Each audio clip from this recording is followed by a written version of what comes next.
شیطان کہتا ہے میں عبادت گزار اور بخیل ہو تو مجھے کوئی ڈر نہیں لگتا، یہ آپ پہ ہی مارا جائے گا، یہ کہتے ہیں آپ پہ جا بیٹھانا ہے، یہ جو پیسے کی کشش اس کو مار دے گی۔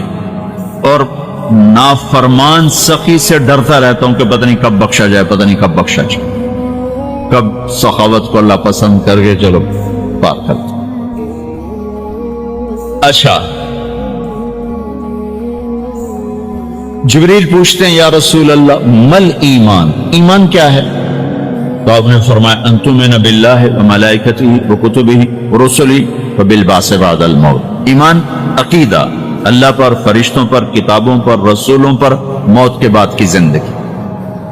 یہ مدینے کا سوال۔ اب آخری حج کا سوال ہے یا رسول اللہ مل ایمان۔ پہلے سوال کرنے والے جبریل ہیں اور یہ سوال کرنے والے عمر بن عبس ہیں۔ یا رسول اللہ مل ایمان، ایمان کیا ہے؟ تو آپ نے کیا جواب دیا؟ الصبر والسماحہ، الصبر والسماحہ۔ اب چھت بتا رہے ہیں کہ ایمان یہ ہے صبر کر اور معاف کر، صبر کر اور معاف کر۔ میرے بھائی بہنوں، میرے رب کی قسم، جیسے یہ نا وجعلنا من الماء كل شيء حي افلا يؤمنون، اللہ نے ہر جاندار کا لازمی جز پانی بنایا۔ پانی نکال دو تو آدمی مر جاتا، ڈی ہائیڈریشن سے موت واقع ہو جاتی۔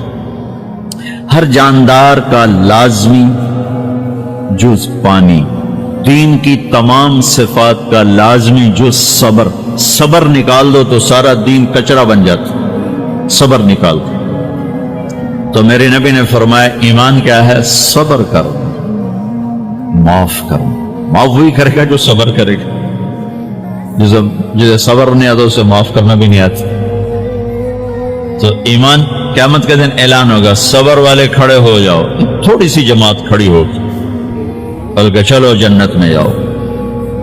ان کو اللہ بغیر حساب کے جنت میں ڈال دے گا۔ اور جب آپ صبر کرتے ہیں تو ایک طاقت بنتا ہے، لوگوں کی منفی چیزوں کو آپ اپنے اندر سہتے ہیں، برداشت کرتے ہیں۔ صبر اس کو پروسیس کرتا ہے، پھر وہ طاقت بنا کے آپ کے اندر سے باہر پھینکتا ہے، وہ پہاڑوں میں سوراخ کر دیتی ہے۔ اگر ہم صبر کرنا سیکھ اور معاف کرنا سیکھ